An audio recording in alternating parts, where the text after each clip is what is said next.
ডিভোর্সের ২ বছর পর প্রাক্তন স্ত্রীর বাড়িতে গেলাম। উদ্দেশ্য ছিল ছেলেকে নিজের কাছে নিয়ে আসা।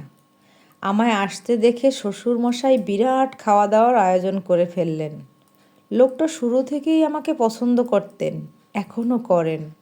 ঝামেলা হয়েছে মেয়ের মায়ের কারণে। মেয়ের মায়ের বিভিন্ন কুবুদ্ধিতে আমার এই সংসারটা ধ্বংস হয়েছে। যাই হোক, খাওয়া দাওয়া শেষ করলাম এবং বললাম, বাবু তো বড় হয়েছে, এখন নিজের কাছে রাখতে চাই।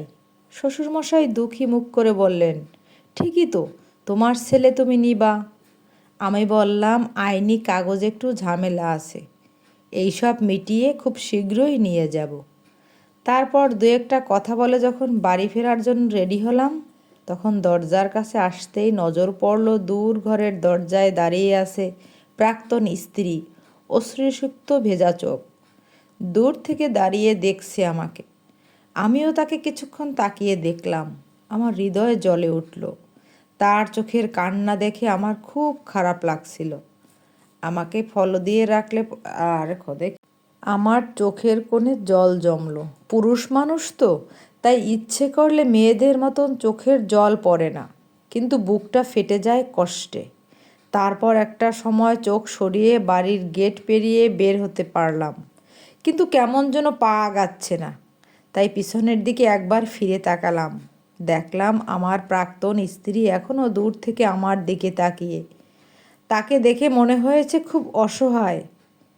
যদি বলি চলো আমার সাথে, কিছু না ভেবে আমার সাথে চলে আসবে। কিন্তু তাদের বাড়িতে আসলাম, তার সাথে আমার কোনো কথাই হলো না। শুধু দূর দূর থেকে দুজন দুজনকে দেখছিলাম। কিন্তু একবার আমার কথা বলতে খুব ইচ্ছে হয়েছে, কিন্তু আবার কষ্ট হয়। সে আমাকে ছেড়ে চলে আসছে, মনে অনেক রাগ ছিল, তাই আর জিজ্ঞেস করিনি। কিন্তু আমি তাকে এখনও অনেক ভালোবাসি। কিন্তু একটা সময় নিজেকে কন্ট্রোল করে সামনে আগাতে শুরু করলাম। পিছনে তাকানোর সাহস পেলাম না। টানা ৬ বছর সংসার আমাদের। সামান্য কিছু বিষয় নিয়ে ঝামেলা হয়, তার কারণে আমাদের ডিভোর্স করতে বাধ্য হয়। জানেন, আমি কখনো তার গায়ে হাত তুলিনি।